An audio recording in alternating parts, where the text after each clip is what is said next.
Hello everyone. तो अब हम अपनी आगे हेल्थ के बारे में पढ़ेंगे। हेल्थ होता क्या है? तो according to WHO world health organization, health क्या होता है? तो health is a state of complete physical, mental and social wellbeing and not merely the absence of disease or infirmity.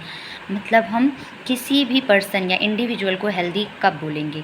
जब वो फिजिकली यानी उसकी वो बॉडी से पूरी तरह फिट हो, उसको कोई भी डिजीज़ वगैरह ना हो। और अगर वो बॉडी से फिट है, उसको कोई डिजीज़ वगैरह नहीं है, तब बस हम उसे हेल्दी नहीं बोलेंगे। वो मेंटली भी होना चाहिए। मेंटली मीन्स उसके माइंड में कोई भी स्ट्रेस नहीं होना चाहिए, कोई भी टेंशन नहीं होना। मान लीजिए आप फिजिकली तो फिट है, लेकिन आपको बहुत ज़्यादा स्ट्रेस वगैरह है, आप मेंटली फिट नहीं हैं, तो आप हेल्दी नहीं कहलाएंगे। और अगर आप फिजिकली भी फिट हैं, मेंटली भी फिट है, लेकिन सोशली फिट नहीं हैं, तो आप हेल्दी नहीं कहलाएंगे। एग्जाम्पल के लिए मान लीजिए आप जिम वगैरह जा रहे हैं, अच्छी बॉडी बना रहे हैं, ठीक, और एकदम फिजिकली फिट हैं, ठीक। और अब घर आए, घर वाले आपको ऑल टाइम यही बोलते हैं, क्यों बेटा तेरी जॉब कब लगेगी, कब कर रहा है, कि बस ऐसे ही बैठे रहना, कुछ नहीं करना। आप फिजिकली तो फिट हैं, लेकिन अब आपके माइंड में क्या हो रहा है, ब्रेन में क्या हो रहा है, स्ट्रेस हो रहा है कि यार मेरी जॉब कब लगेगी, ये कब लगेगी, टेंशन हो रही, तो आप हेल्दी नहीं कहलाएंगे। और मान लिया आप फिजिकली भी फिट है, आप कोई स्ट्रेस वगैरह भी नहीं ले रहे हैं, मेंटली भी फिट है, लेकिन सोशली फिट नहीं, मतलब आपके मन में ये है कि मैं सामने वाले का अच्छा नहीं होने दूँगी, इसलिए इसने मेरे साथ ऐसा किया तो मैं भी इसके साथ वैसा करूँगी। आप अपनों के लिए अच्छी भावना नहीं रख रहे, अच्छी फीलिंग्स नहीं रख रहे हैं, उनके बारे में अच्छा नहीं सोच रहे हैं, सोशली आप अच्छे नहीं हैं, तो भी आप हेल्दी नहीं कहलाएंगे। आप हेल्दी कब कहलाएंगे? जब आप फिजिकली फिट हो, आपको कोई डिजीज़ वगैरह ना हो, आप मेंटली फिट हो, आप कोई स्ट्रेस वगैरह, टेंशन वगैरह नहीं लेते, एकदम रिलैक्स चिल रहते हैं, आप सोशली फिट हैं, मतलब आप दूसरों के बारे में अच्छा सोचते हैं, और आपको कोई डिजीज़ वगैरह नहीं है, इन्फर्मिटी मीन्स दुर्लभता नहीं है, कुछ भी नहीं है, तो आप हेल्दी कहलाएंगे। यानी एक हेल्दी इंडिविजुअल या पर्सन वो कहलाएगा जो एकदम फिजिकली भी फिट हो, उसको कोई भी डिजीज़ वगैरह ना हो, मेंटली भी फिट हो, उसको कोई भी स्ट्रेस, एंजाइटी वगैरह कुछ ना हो, एकदम रिलैक्स चिल रहता हो, सोशली फिट हो, यानी वो अपने लोगों के बारे में अच्छा सोचता हो, समाज के बारे में अच्छी फीलिंग्स रखता हो, उसको आगे बढ़ाने के लिए सोचता हो, तो तभी आप हेल्दी कहलाएंगे। तो WHO के अकॉर्डिंग हेल्थ की डिफिनेशन ये है। नेक्स्ट जो हम पढ़ेंगे, आपने दो वर्ड सुने होंगे, एक डिजीज़ और दूसरा डिसऑर्डर। तो हम देखते हैं डिजीज़ क्या होता है। डिजीज़ को हम दो वर्ड में टूरेंगे, दो वर्ड में कट करेंगे। पहला होगा डिस, दूसरा होगा ईज। तो डिस मीन्स डिस्टर्बेंस और ईज मीन्स कम्फर्ट। आपने सुना भी होगा प्रेयर के टाइम पे जब बोलते थे अपन स्टैंड एट ईज, मतलब कंफर्ट में खड़े हो जाइए। तो अगर हमारे कंफर्ट में डिस्टर्बेंस आ गया तो क्या होगी, डिजीज़ हो जाएगी। और डिसऑर्डर मीन्स क्या होता है, इसको भी हम दो वर्ड्स में ब्रेक करेंगे, डिस प्लस ऑर्डर, यानी ऑर्डर में डिस्टर्बेंस होना, तो डिसऑर्डर।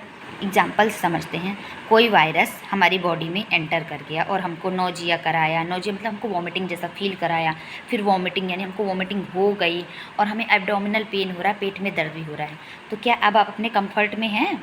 आपकी बॉडी में नोजिया हो रहा है, वॉमिटिंग हो रही है, एब्डोमिनल पेन, पेट दर्द हो रहा है, तो आप क्या कंफर्ट में हैं? नहीं, आप अपने कंफर्ट से बाहर आ गए, तो इसे हम क्या बोलेंगे, डिजीज़ बोलेंगे।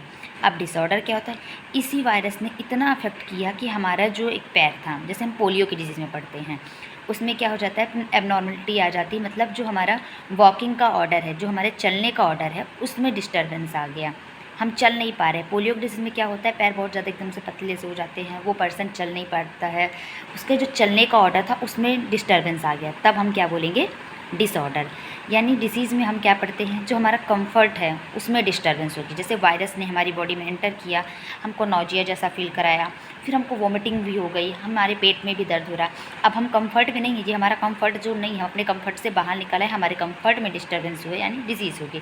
फिर इसी वायरस ने हमारी बॉडी को इतना अफेक्ट किया कि जो हमारी बॉडी का लेग था, पैर था, उसको अफेक्ट किया, जो हमारे चलने का ऑर्डर था उसमें डिस्टर्बेंस ला दिया, तो हम क्या बोलेंगे, डिसऑर्डर बोलेंगे। तो समझ में आया, disease means dis plus ease. अगर हमारे कंफर्ट में डिस्टर्बेंस हो तो डिजीज़, और अगर हमारे ऑर्डर में डिस्टर्बेंस हो तो डिसऑर्डर बोलेंगे, ठीक है। अब एक और ज़रूरी बात, हम साइकेट्रिक में हमेशा डिसऑर्डर के बारे में पढ़ते हैं, डिसीज़ के बारे में नहीं, इसीलिए मैंने आपको डिसऑर्डर डिसीज़ क्या होता है ये बताया। हम हमेशा साइकेट्री में डिसऑर्डर के बारे में स्टडी करें, डिसीज़ के बारे में, जैसे कि डिसऑर्डर हो गया मेमोरी का, डिसऑर्डर हो गया परसेप्शन का, डिसऑर्डर हो गया लर्निंग का, डिसऑर्डर हो गया थिंकिंग का, इन सब के डिसऑर्डर के बारे में पढ़ेंगे, उनके ऑर्डर में डिस्टर्बेंस हो गया, तब वो एबनॉर्मल फंक्शन करने लगा, ठीक है।